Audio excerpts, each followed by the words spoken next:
All right. Hey, Facebook Live. It's good to be back. What a week. What a day. Oh my gosh. I am just trying to pull up my spreadsheet here. I need a spreadsheet to keep track of all of the amazing things that happened this week.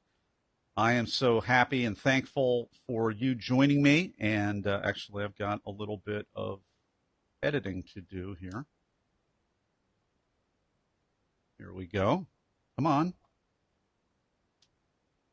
All right, going to take that old notification up there. Now I'm going to explain that to you in a little bit. What happened the other day, what happened yesterday. I was so excited to have my first Facebook Live version of the podcast Be the Talk and with Dave Blanchard, which was so much fun. I guess I'll just start right there because everybody and their grandmother watched that dysfunctional video without any sound on my guest part, and that was not cool. So I want to own up to that.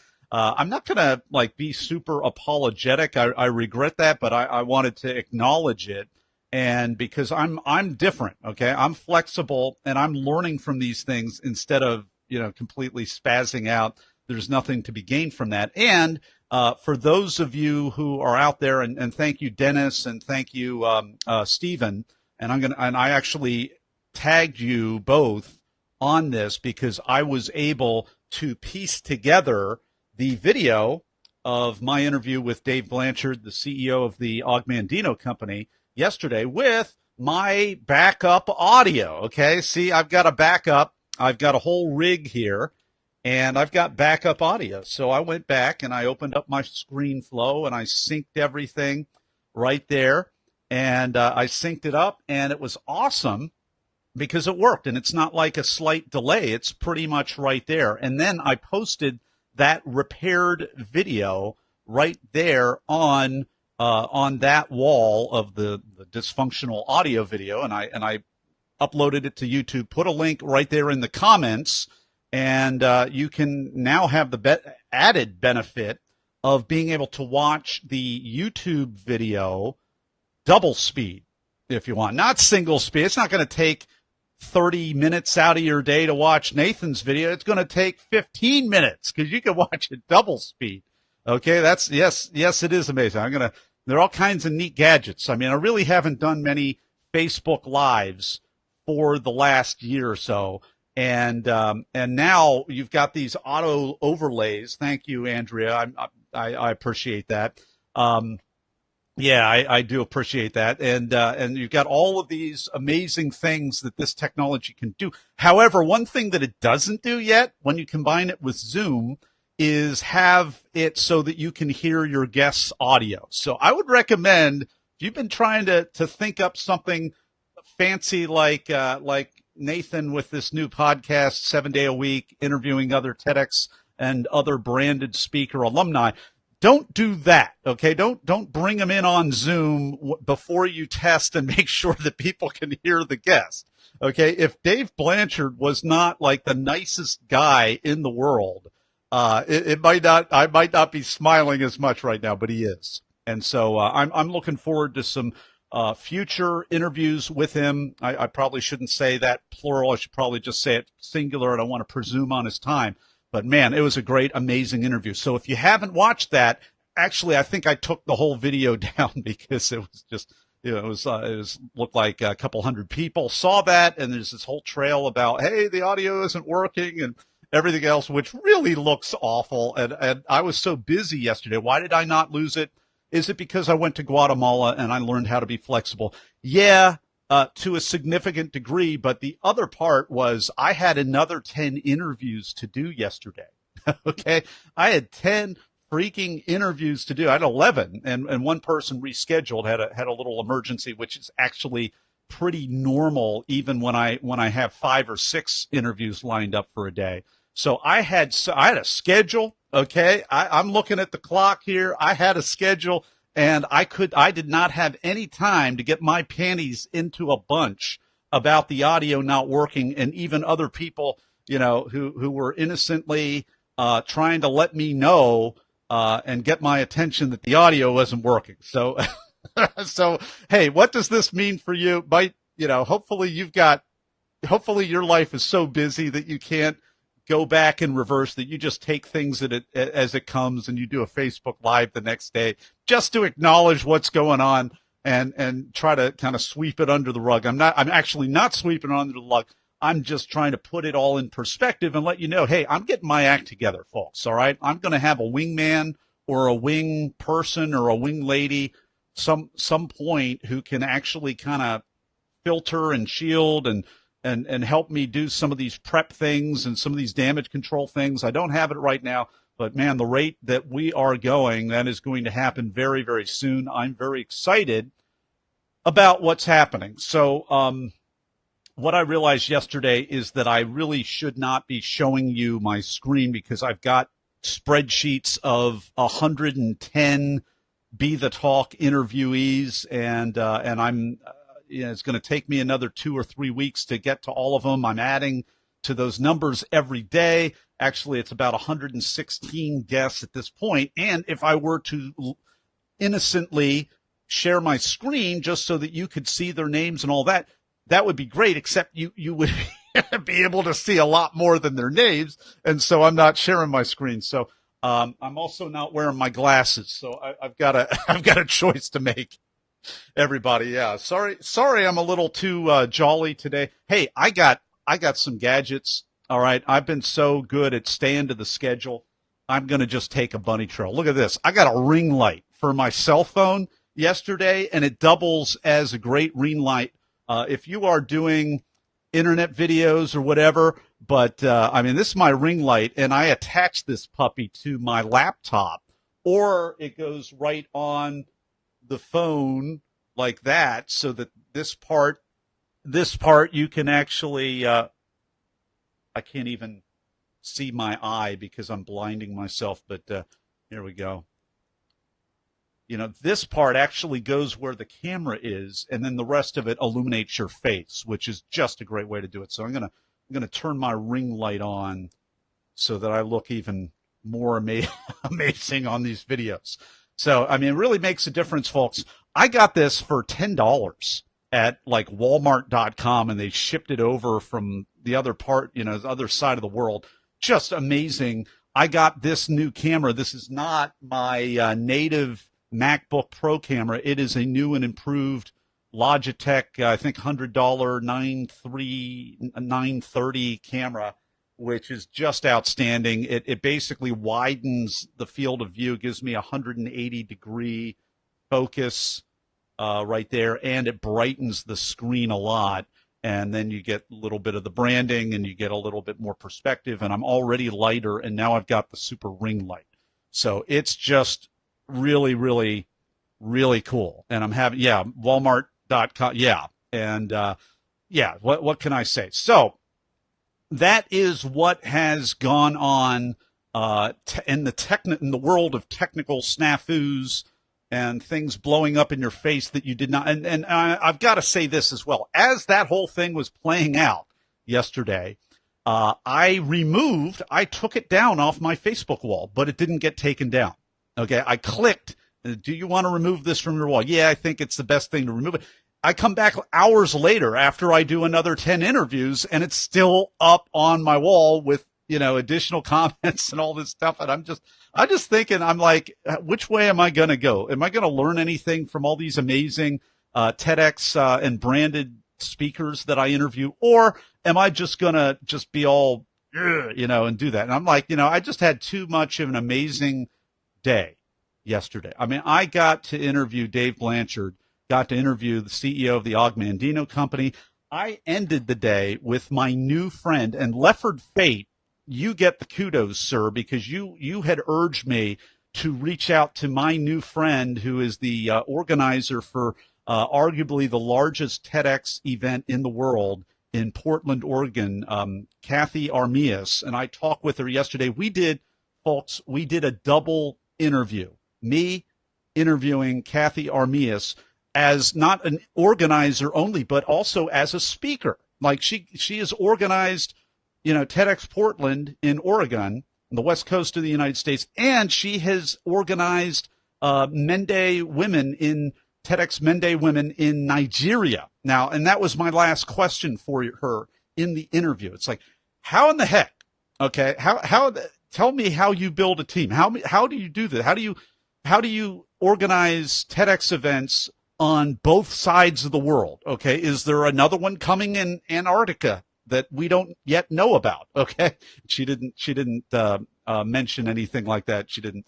There's nothing going on in Antarctica that she's involved in that she mentioned, but it was an incredible interview. And so we talked about speaker to speaker, as we normally do, but with the added benefit that she's an organizer of multiple events, multiple years. So the elevation of awareness when you're talking to a TEDx organizer who is also a speaker, talking from the perspective of the speaker's hat on, you get a really awesome interview. Lefford Fate, man, you set it up years ago. Yeah, you did set it up last year. You set it up in 2017. I did not reach out to Kathy until recently, but you had wanted this connection to be made for a long, long time. She had great things to say about you, of course, Lefford. And Lefford Fate, for those of you that don't know, amazing TEDx speaker. He is episode 001 of Be the Talk podcast, because as a result of his talk, the tagline of the podcast is, we're going to give you the tips, tools, and techniques so that you can give your first TEDx talk or whatever branded talk you choose to apply for and get accepted to. Give that talk so that you can change the world. Lefford Fate has changed the world. 500,000 people have watched his talk. The state of South Carolina, which is not a small state, millions and millions of people living in South Carolina, the state of South Carolina has legislated more humane laws for the mentally ill and the incarcerated because of Lefford Fate's TEDx talk. Okay, you got to check this guy out. He has a new book out. He has a course coming out. He's got all kinds of great stuff happening. And, this is just wonderful because he connects. This is what we do. We connect people. And there's lots of goodwill, and it's a wonderful thing. And it is just tremendous. So we started out with Kathy with the speaker's hat on, got all kinds of great conversation. Then we did a bonus episode, okay?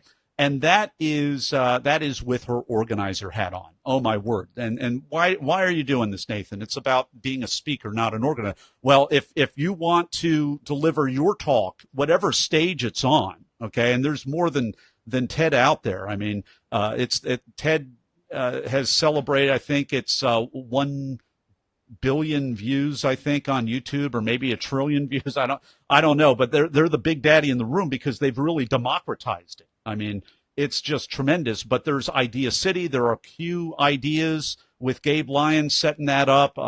And there are so many other great branded talks that are not your standard podium 1-hour keynote or lecture, but actually involve conversational elements, authenticity elements, intimate, transparent elements that you're not going to get as an impressive speaker stereotype. And so part of what this podcast is about, interviewing other people, especially interviewing other people who are, even organizers, so that we can really differentiate between and this is what we did with Kathy. What's the difference between sharing a speech or speaking, a speaker platform, I believe is how she put it, versus an ideas platform. And this is really an ideas platform. However, it requires you to be a really good speaker, but you're presenting an idea. And so there's a unique format in order to be able to do that. So I'm kind of working my way backwards. I already mentioned Dave Blanchard. We had an amazing conversation, Dave and I, which is now fixed and repaired and available somewhere. I may need to repost that thing again, where you can see it. If you are looking for that speech right now and you can't find it, just type me a comment so that I know you can't find it, and I will actually put a link. I'll put a comment with a link to the YouTube that you can watch time and a half or double speed in this comments thread if I get anybody that asks for it in the comments. And if you don't ask for it, I'm not going to take the time to do that. But if you do, I will. And if you'd like to watch that interview very quickly, what he was talking about, we've all watched The Secret. We all know the law of attraction. We're all big fans. Virtually all of us, great big fans of Think and Grow Rich. Many people are teaching masterminds out of Think and Grow Rich.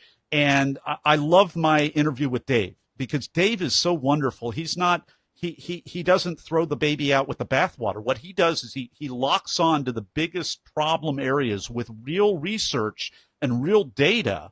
And what we were talking about is where people miss it with the law of attraction, with visualizing, with great emotion, and where just the tiny little nuance where people miss it and what it does. I mean, we literally, as entrepreneurs, we spend a lot of our time, especially in bootstrap and startup mode where we're really vulnerable, we spend a lot of time basically in an emotional state of emotional and spiritual hangover because we set our intention and we tried to attract things and we did the right thing. I mean, the visualization is powerful, and it's most powerful when we visualize in the proper way. And it's a really simple tweak. It's really simple. And I love that Dave doesn't throw anybody under the bus. He's for all of these things, and he just takes it and he shows us how to just tweak it just a little bit so that it works. And we're not burnout, and we're not sad and in despair, all of that. So you got to watch my interview with Dave, but only if somebody asks for it will I post it here. So I am just okay. Now what I need to do, because I'm not wearing glasses, I've got to make the. Oh, there we go. I can zoom it and make it a little bit bigger right here. Okay. All right. So what did I do then? Okay. So I started the day off yesterday. I talked to my new friend Jenny Shell, and I'm going to tag Jenny. I'm going to tag all the people on this end of week summary rather than just putting a post out there, because I'm actually giving some recaps. And really, if I tag you right now and on this post and you're watching this and I interviewed you and you want to put in your 2 cents, or maybe I say something that you don't think is completely right. Hopefully I don't do that. I'm not going to try to do that, but use the comments, set it straight, give me a shout out. Let me know you're out there. But Jenny Shell, my word, it was kind of like, if you can imagine Little House on the Prairie. How many people remember Little House on the Prairie? I think she alluded to this in her talk, Little House on the Prairie. And only with Jenny, she grew up little house, little shack in the mountain. She was literally 10,000 feet, almost 10,000 feet up in the Rockies, no running water, no electricity. Raised in a single-parent household, and this is my word, not hers, but I call that not even frugal. I call that austere, okay, austerity, all right? And we're living in a culture, and we talk about this in the interview that's going to come out. Everything that we did yesterday is about 4 weeks out, by the way. We're building our time out. They'll all go live in about 3 to 4 weeks. I'm actually expediting Kathy's interview in a few days from now. I didn't even tell her that because I didn't realize that, but I'm going to expedite that because it's just so valuable, her perspective, and then the bonus session as the organizer. But everything else is 3 to 4 weeks out. Jenny Shell grew up in the little cabin in the mountains instead of the Little House on the Prairie. It's austere, okay? It is very kind of minimalistic lifestyle. And isn't that interesting? Because the rest of us have Wi-Fi. You're watching this Facebook Live right now. We have Wi-Fi. We have all kinds of conveniences. I've got whatever these called wolf berries here, okay, from China. I've got all kinds of nice superfood, super nutritious fruits that I just eat when I'm doing these things. I've got wonderful gadgets and technology. And one of the best questions that I felt like came to me was, what advice would you have someone who is the most tender-hearted, appreciative person? I mean, everything, you just hear it in her voice, all right? You tell me I'm wrong when this comes out. Most appreciative, sincere, generous spirit, tender-hearted person, and that's really raising the bar, because I've talked to some amazing people on this podcast. I invited her to kind of speak into our consumer-driven culture that doesn't even know, we don't even know how to budget anymore.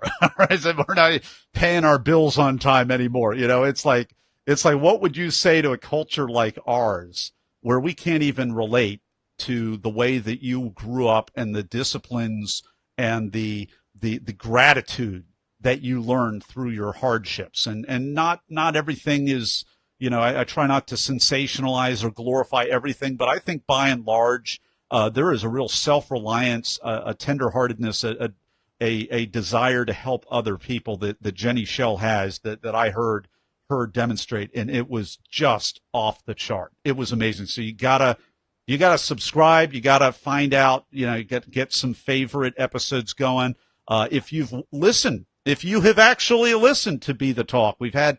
At this point, we have a couple thousand downloads, which is great. That means a lot of people have been listening, which is good. We've got a few billion people on the planet, but it's we got thousands of people who have listened. So if you are one of those people, let me know what your favorite episode is. I'd love to know, and if that's a good way for me to gauge where the room that I have for improvement as well. So that was Jenny Shell, our first interview, and it was really, really incredible. Matt Mitchell was my second interview, and his talk was called Ideas About the Future.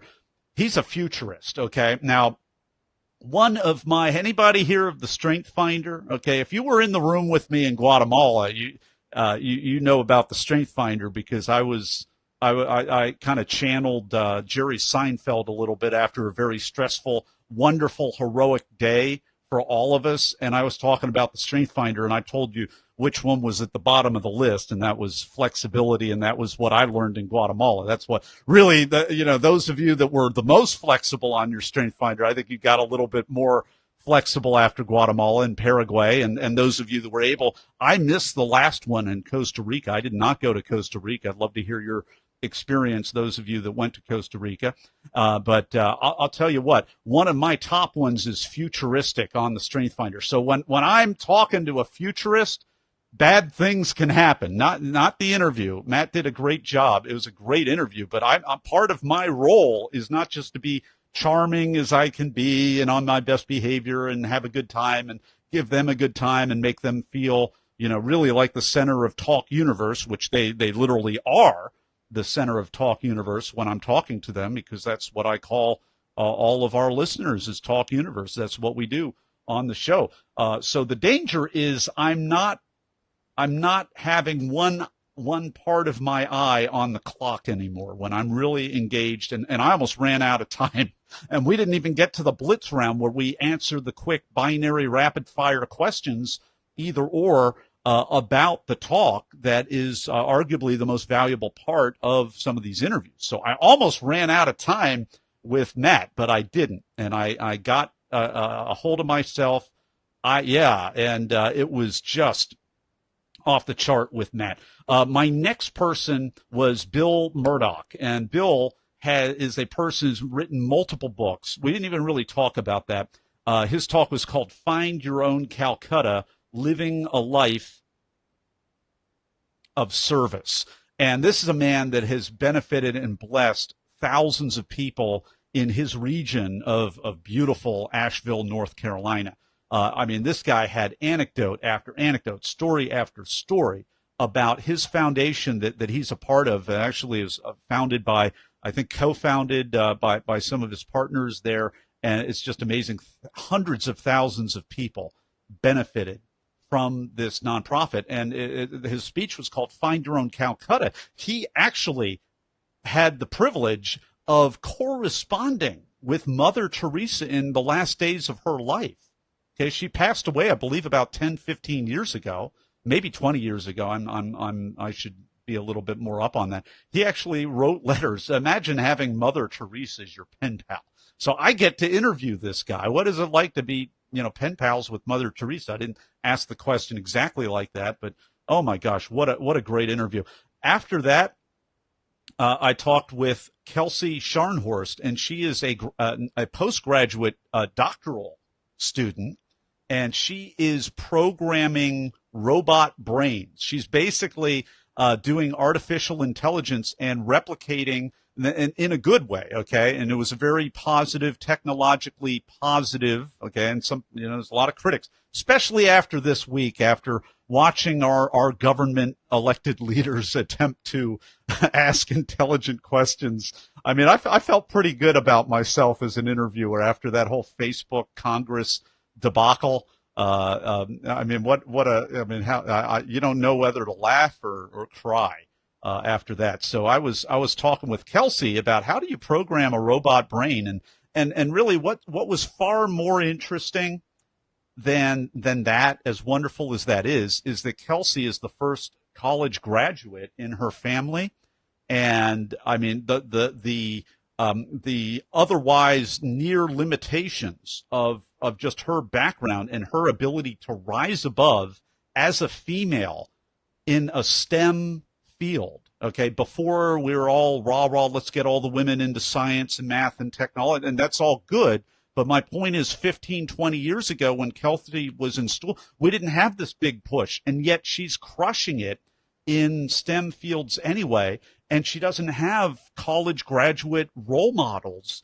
in her family. It was absolutely amazing. So I we kind of pivoted away from the technology stuff, and I just started asking the questions about what was it like? How did you know that you could succeed? What gave you the grit to press on? And she answered my questions. I mean, it was great, and what a wonderful human being, and I'm just so happy and blessed to have had her on our podcast this week.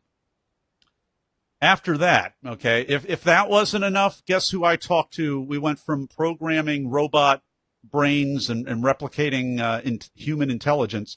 After that, okay, I didn't figure this out, but I'm talking to somebody after that who basically, I think he must have set his alarm for 3 a.m. Because I get to talk with the head of Microsoft in China. Aaron Painter was my next guest, and it was absolutely off the chart interview. His talk was called "Listening to Create a Better World," and it's a story about an American like many of us, most of us watching this right now, Americans. Imagine going to Brazil was the first place he went. Then he went to Hong Kong. Then he went to China. Other places possibly in between, but those were the big three. And I mean, he doesn't know at that time super natively fluent Portuguese or these other things. And it really was a conversation about the power of empathy and the power of listening with your heart instead of your brain. And the breakthroughs, I mean, he shared pretty freely on the podcast interview. The breakthroughs came for him when he quieted his mind. He started listening with his heart, and this is also in his talk as well. And the first thing out of his mouth, he just kind of started listening with his heart and sensing the mood and the attitude rather than the actual factual details. And me as a C on the disc profile, that's almost impossible for me to do because I'm so analytical and I'm thinking. I think with my heart when I'm listening with my head, okay, which is why it's a really good practice for me to be an interviewer. This was really good to hear about this. He's in a calling on a CEO client, and that person is very animated, and Aaron decides to listen with his heart instead of trying to listen with his brain without knowing completely the language. And he says to the CEO client, he says, "Tell me more. It sounds like you're really frustrated. Please tell me more." And that just broke the whole thing, led to it led to trust. And then the profits came after the trust. It's not because you're only listening with your heart, but he was able to ask the question that unlocked the heart. The trust, the walls went down. This isn't trust. This is the walls of our heart. And then the trust went up and the walls went down. And then the the business and the profits and really the team building went off because he learned to listen to his team even more. And then you've got this team and you're an expatriate basically from another country running the place, but we all know as leaders you can't run the place if you're not connected at the heart level with the people that are serving along with you, that you're really serving. then there is no connection, and then there is no success, really.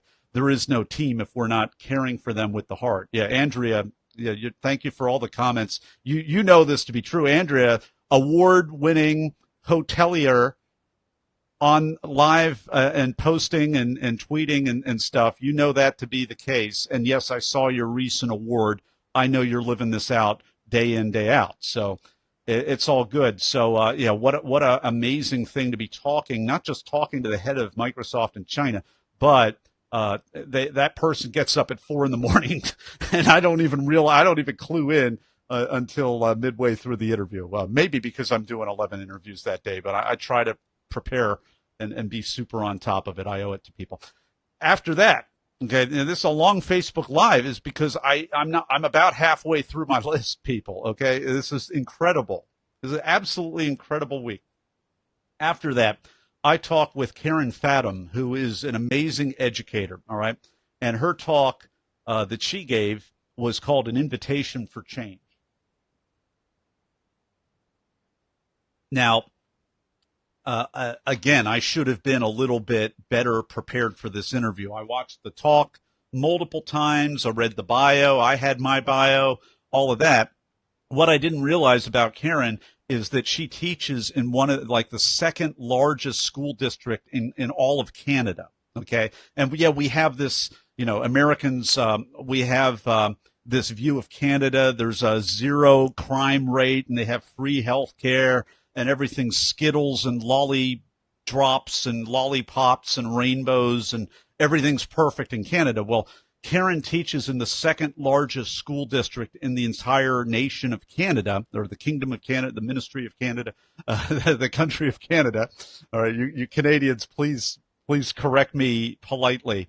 And so her point that I had the good sense to finally clarify, and it made her story even more relevant, the same issues that we're dealing with in American urban school systems. Urban setting, great challenges, overpopulated classrooms, all of that.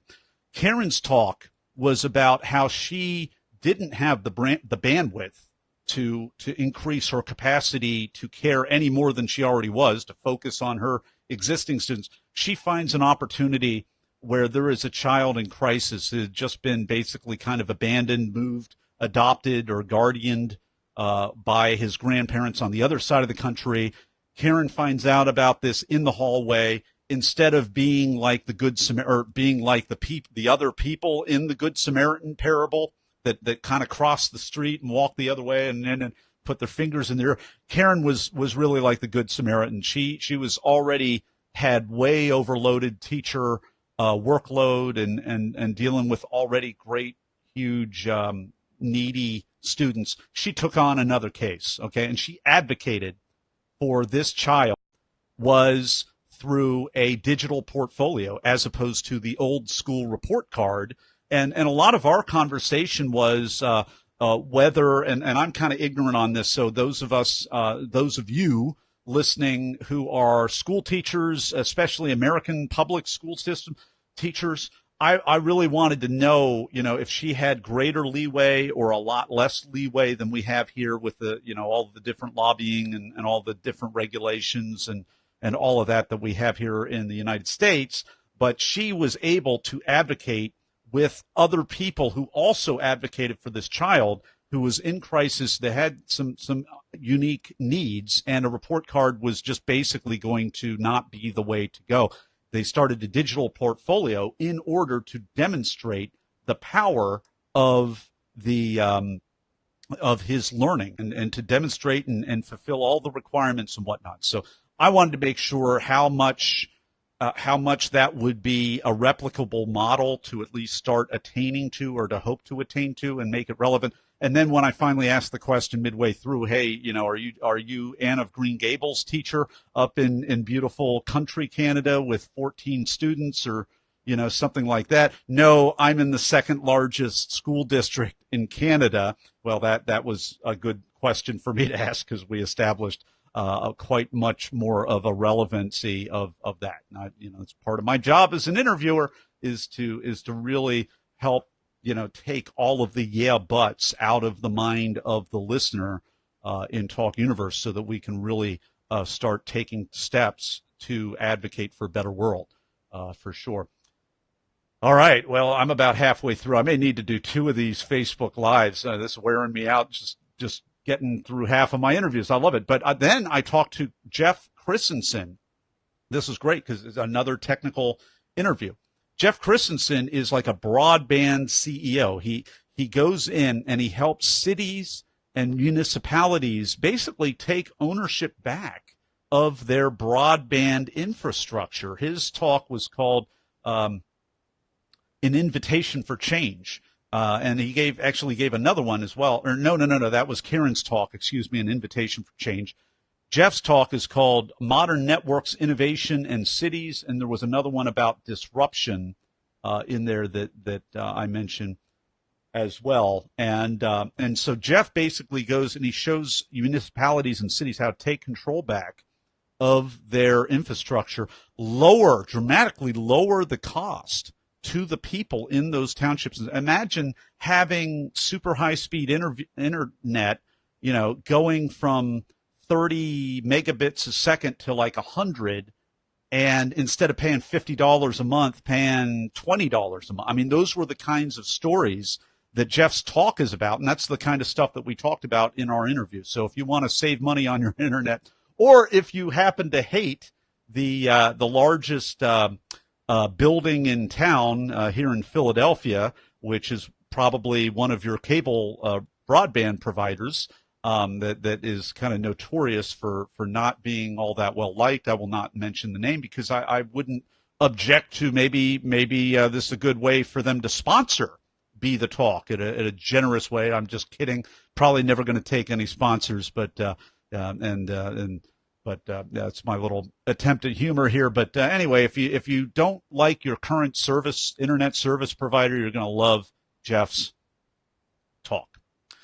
And then we talked to Kathy, and so basically yesterday I went from about noon all the way to, it was supposed to be about 7 o'clock. It went to like 8:30. And I'll tell you something, folks, I was more in the zone. Okay, I one of my mentors, Paul Martinelli, a couple years ago, he did his last Think and Grow Rich training, not even a course, and I was part of that course, and this was 2 or 3 years ago. This is when a bunch of us went to Paraguay. Legendary, because he'd do Q&A sessions for an entire Saturday. I mean, one day he did an unprecedented 3 hours of Q&A after his teaching one Saturday. The next week it was like 4 hours. The next week after that, I think it was like 8 hours. And it actually, I think, kicked him off the line or something. And then after that, it was like a 6-hour Saturday teaching and Q&A. It was just unbelievable. And I think, how can Paul be in the zone that long? How can he do it? Well, I wasn't that in the zone, but I was energized. Okay. I was pumped. And I did take it a little easy. My friends, the Hendrickses, are running a group coaching course right now, which is just insanely low priced. I mean, it's just insanely affordable. I don't want to say low price because it's such high value. And they give us a little encouragement in the group live coaching every day. And it's just been so wonderful. And so that has been a really positive emotional reinforcement for me, that gave me the wherewithal and a little extra support to take it a little bit easier on the front part of this week, because I know I'm going to do 11 interviews on Thursday. I don't want to jack it up. I don't want it to be like a train wreck in terms of the interview and the scheduling and all of that. And it was not a train wreck in terms of the interview scheduling. Now, my Facebook Live from yesterday, that some people would probably argue that was a train wreck because you couldn't hear the guest on there. But the main priority, and I had cleared all this stuff with Dave ahead of time, which is probably a big reason why he was so gracious and generous towards me. But man, I was in the zone and I was energized. I don't know if I was, super in the zone, but I was pretty energized. I would rather do 11 interviews than do 4 I did 3 today, and 3 great interviews today, which I'm about to talk about, but I would rather do 11. I mean, oh my gosh, boom, boom, boom, boom, boom, back to back 11. from 12. And there's actually another interview I didn't tell about because I did an interview. So I actually did 10 yesterday because one person had to reschedule. It was a little emergency family situation that I hope, I believe turned out okay and stabilized. But I'm looking forward to that one very, very much because that person did an amazing talk and just really powerful talk. That is coming up. She rescheduled, so that was great. Today, I think my voice. You can tell I've been interviewing some people because I think my voice is starting to. My voice is going to have it starting to change, like it has in about 20 years. So it's all good. All right, so Mustafa. I started today's interview with Mustafa El Akari, who is a global executive. Manages a multi-billion-dollar brand in East Asia division, and really cool because I'll tell you what. I'm a person of faith. Actually, I'm a little more traditionalist than you might actually think for somebody that does a podcast interviewing other TED Talks and somebody who's closed out a TED Talk himself and really pretty highly involved in the whole thing.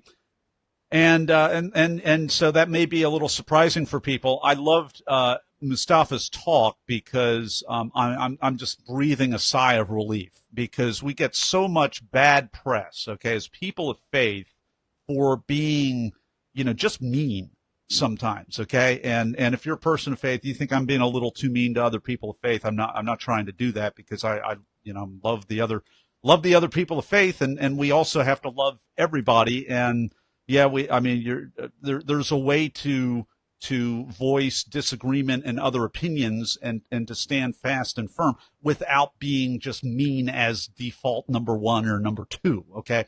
What I love about Mustafa's talk is he so graciously gave credit, and he actually got a reaction. He got laughter out of the audience because he's telling a story. He's in Texas. George W. Bush is the Republican president, Republicans, and, that's kind of the stereotype, and it may be earned, okay? May be earned. And the other stereotype for the other party, that may be earned, as well. I'm not going to thumb my thumb up or down or anything else. But basically, he's right in the middle he's deep in the heart of Texas, right after 9/11, a couple of years after 9/11, during the Gulf War. We're going after all the, people in that part of the world, and he comes over right off the boat, and just trying to make a living, trying to find his way, and it's not really the best time to be immigrating to America, with his kind of background, if I can say that, okay, and there is a unfortunately. Somewhat, I'll even be gracious and say somewhat, not entirely, but I will say somewhat, maybe even largely well-deserved bad reputation that people of faith have of being mean and not welcoming, all of those kinds of things. All right, so you get that piece. His talk is about how the stereotype just was completely destroyed because a pro-social person who was completely different viewpoint, worldview, had compassion, brought him into their world, took care of his needs. Just what the Bible says that we're supposed to do is welcome people and love people and just, try to meet the needs of the people around us. That's what this evangelical Christian, I believe Messianic Jewish household did for him at the height of the Gulf War. The Gulf War and all of that after post 9/11 in Texas, and they invited him in and they took care of him and they showed him the way and they helped him. And I don't know that he had changed his mindset or his worldview or anything like that. And to me, I think that even makes the story even more wonderful because it wasn't like just we need to win over the mindset or the worldview or any of that, that they respected his dignity as a person and just served him in that way. And they got featured on a TED Talk and got the crowd to laugh in a kind of agreement because we understand the stereotype. We've seen, what happened, what happened recently, a summer ago, in Charlottesville is, certainly in no way, those of us that are people of faith, in no way is that representative of any of that. But it's not so far unlike what people feel from people of faith that now we're getting kind of lumped in. All kinds of anger and meanness is all getting lumped in together. We have an administration right now that does not have the best reputation and was largely elected by that same demographic. So people are really not understanding what's going on, and it's really easy to make connections that may or may not always be there. So I just love that talk. That was what I had interviewed and talked with Mustafa about. And man, what a great interview that was. And he is really making an impact on this world. Man, the guy is a businessman. The guy is flying around, jet setting all over the place, and just really paying it forward, because some people were there for him that didn't believe the same things that he believed, didn't have the same background, didn't have the same religion, didn't have the same maybe political views or whatever, and they were pro-social. And he started his talk talking about this idea of pro-social, which means, hey, people, we're not animals, okay? We have been given the ability to show compassion and not just do protection, take care of your pups or whatever like an animal would to show compassion, but we can really show compassion. We can go to people that deliberately go to people that do not believe the same things and love them and care for them in practical ways without being dogmatic, without, doing all the stuff that so many times people of faith have a really bad reputation. I'm just going to say it, of doing that. We want to convert people, and a lot of people, a lot of beliefs. Any good belief is going to want to kind of persuade and maybe convert people. But I mean, it's just refreshing. His story was refreshing. Okay, I probably have letters and comments coming at me for that one. But anyways, great interview. All right, the next one. This is the second to the last interview. Here, man, what a week. Andrea Christel, a couple hours ago, got to talk with her. Now, I got in trouble with the futurist because I ran out of time, went in the zone. Now, I got in trouble with Andrea because she is a philosopher, okay? So when I'm philosophizing, this INFP on the Myers-Briggs, okay, I am an INFP. That's, what is that? That's introverted, intuitive, INFP, feeler, and perceiver. Okay, I'm not a judger, I'm a perceiver. So I'm a philosophizer, all right?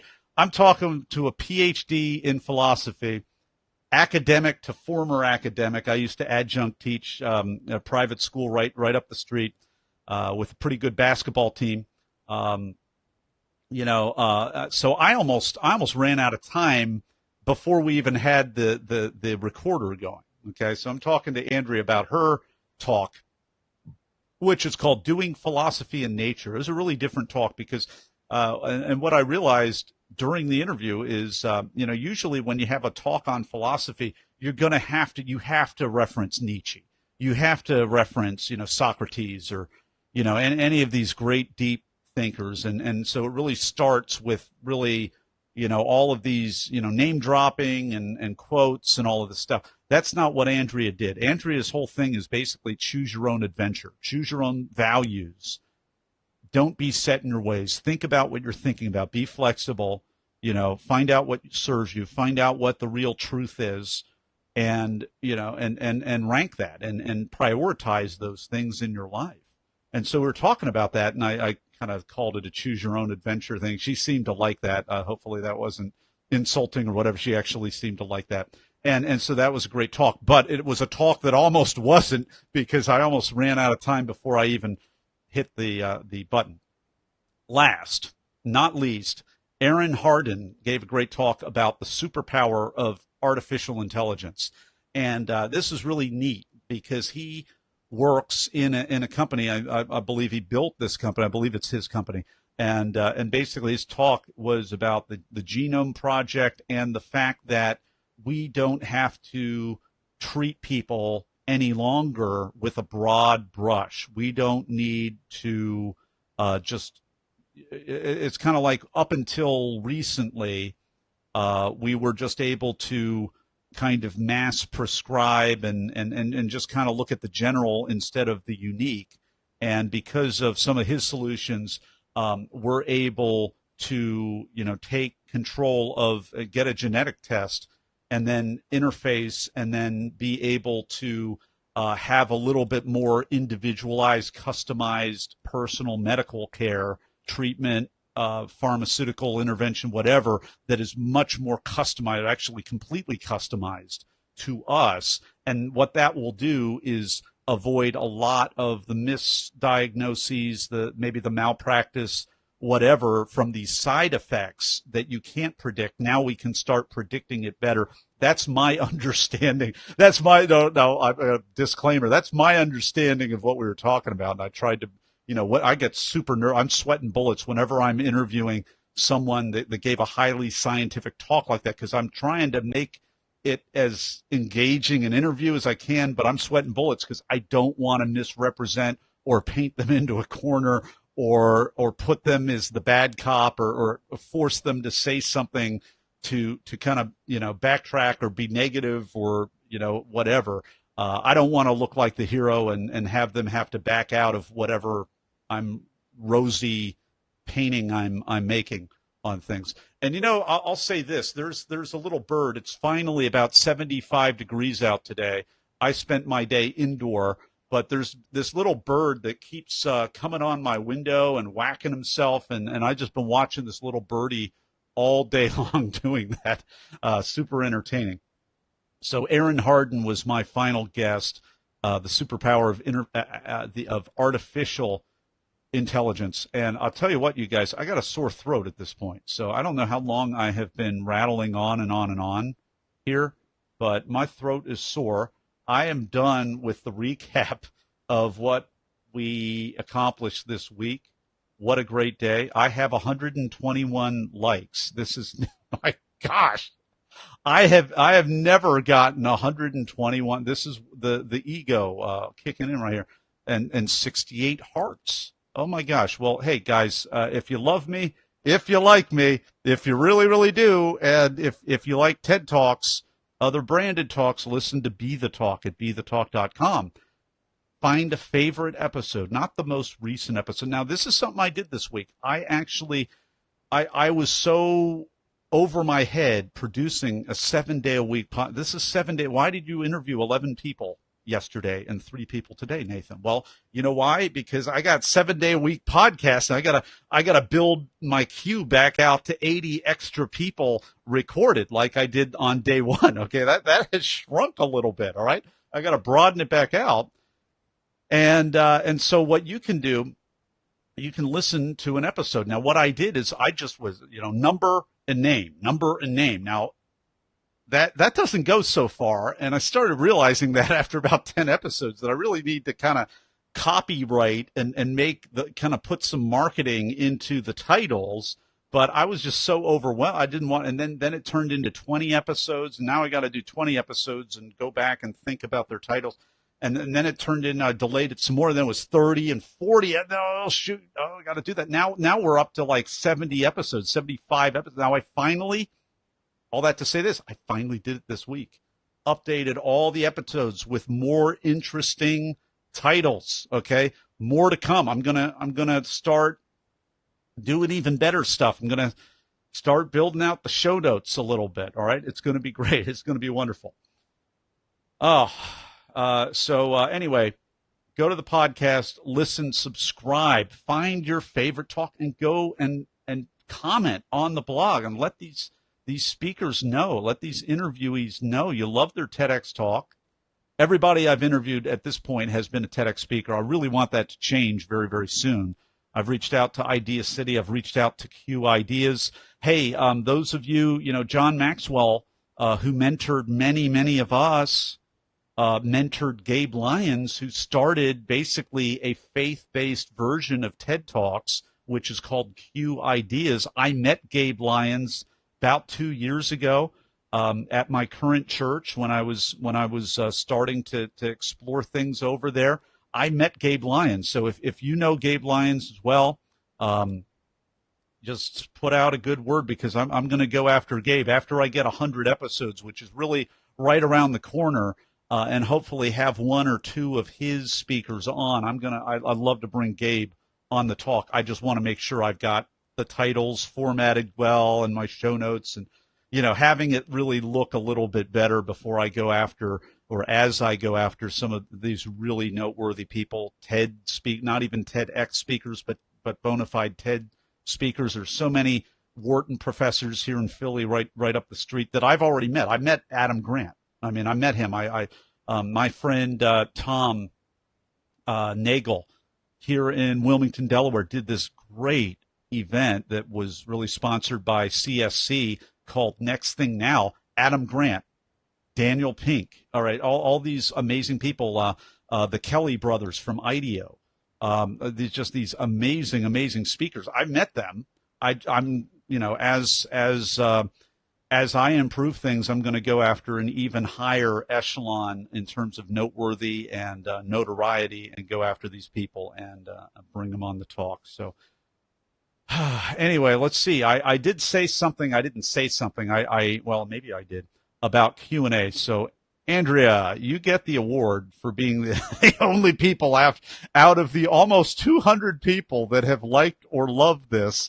You get the award, Andrea Rojas, for being the only person to comment one comment, and it looks like you have commented about 30 comments at least. So you get the award. I definitely owe you something. I'm not sure what that something is, but I owe you something big. So I'm going through your comments here, and I'm seeing if you actually asked a question, because if you did, I'm going to answer that question. Anybody else watching this right now has a question, I will answer that question, because I do want to be a little bit more aware of my awesome listeners. MT died. I don't know. Mother Teresa? Yeah. Yep, a while back. Okay. Just going through all of this. Oh, you're taking notes. Thank you for doing that. My gosh, that you get the Chandler Peterson Award for taking notes. Chandler would always do that for us in the early days of the Maxwell team, and you have this wonderful archive, and then everybody else doesn't have to listen to whoever the speaker is talking for an hour at streaming off of a website at single speed, but in moments you can actually see when you do that. So thank you so much for doing that. Hope you had lunch, man. I had some lunch today. Yesterday, I think I wolfed some down. I started afternoon about 12:20 yesterday, so I did have a quick lunch before then. Wow. I'm going to get some lemon and tea. Excuse me. My throat is shot. No interviews this weekend. Love Philadelphia. Yeah, it's the city of love. Maybe a cheesesteak. If you're not vegan, maybe a cheesesteak for you, Andrea, if you're ever in town. All right. Yeah. No comments, no question. Well, many comments, many notes. Not too many questions. All right. My final thing is, hey, if you know somebody who has given a branded talk, okay, this isn't, and I always have people say, hey, I won the Toastmasters Award. Okay, I won Table Topics. Can I come on the talk? I'm like, that's outside of the brand. Okay, that's off brand. What is a branded talk? What is a signature talk? It's like a TEDx, a very exclusive talk that is not a speaker talk. It is really an idea. Kathy Armias really said it. It's about spreading an idea. Okay, so Aspen Ideas, Google Talks, Q Idea. It's a platform where instead of me as the subject matter expert come to do all of that, and most people, that really is what it is, but it's not about me. It's not about it's about the idea that I'm putting forth. And yeah, I'm going to back it up with my whole body of work, with my whole professional reputation. I'm going to do that, but I'm going to serve the idea, not take the spotlight. And that is the essence of an amazing branded talk, a true, authentic branded talk. And not all branded talks attain to that level. Not all of them really succeed by that definition. I really want you, I'll say this is my last thing. Okay. Why did I set this whole thing up? A 7-day-a-week business podcast available on demand, 7 days a week, 24/7, 100% free to you. And it's not free to me, but 100% free to you. Why did I do this? Why have I been laboring joyfully in this way for the last, really the last 6 months? And Lefford Fate, he'll tell you, he was one of the people that really was a champion and encouraged me and was a great sounding board this entire time. But I did that so that you would have an on-demand archive when you decide that you want to give the talk to change the world. You want to do it from a branded stage like TEDx or Q or Aspen or whatever else that you find out there. I don't want you to go in cold. I don't want you to have to apply cold, because that's one of the things with these types of talk. It's like applying to college. Why didn't I get into Harvard? Why didn't I get into, Berkeley College? They don't tell you. They don't, maybe a music conservatory, they'll give you a little nicely worded hints or ideas or suggestions. But, it's like a college. It's like, well, you didn't have 700 on your SATs, on each part of your SATs. No, you only had 680. And that's why, it's like you don't know why. Or it's a real technical, commodity-driven question. I didn't want that to happen to you. I don't want you to go through all the work of generating your idea, put your heart on the line, record it, submit it, and then them say no. And that's it. And it's like being an actor on Broadway or something. And no, next. And you started doing your thing next, and you're 4 seconds into it, okay? And they're not going to tell you why, because why? Because they're not your coach. You're not paying them money to coach you, and yet, coaching is a great way to go, and you absolutely do need a coach for your branded talk, but, not when you're applying, okay? I really want to make it so easy. And then after you get accepted, I don't take, coaching client. I'm not currently doing that, okay? And I don't really particularly want to be a TED coach, okay? So, I refer all that stuff out, and I think that it's a really, really good idea, but I'm not there. I'm not trying to drum up a funnel so that I can have coaching clients, okay? I just really want you to be able to get in the door, beat out a lot of other worthy people that might even be better than you, because you have a better path to apply without taking hours and hours and hours and hours. It doesn't need to take hours and hours and hours. I'm not going to share my journey right now, but I had to apply multiple places.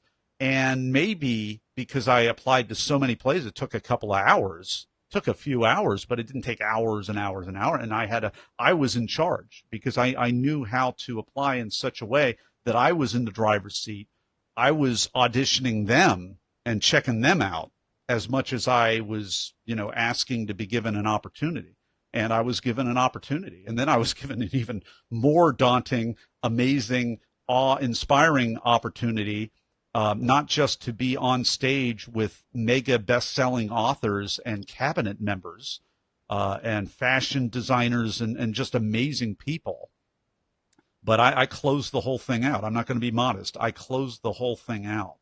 And it's like, now, if I were the organizer, I would have picked the guy that sold 2 million books 20 years ago. Okay, I would have picked that guy to close the thing out and keep the people in the room. I'm not going to, pick this no-name Nathan Eckel guy, but it worked, and it's powerful. So that is why I do what I do. That's why I did the whole thing, and I appreciate you. Thanks for watching. Thanks for being here. Take care. And that was my weekend summary. Hope you enjoyed this, and I will catch you later.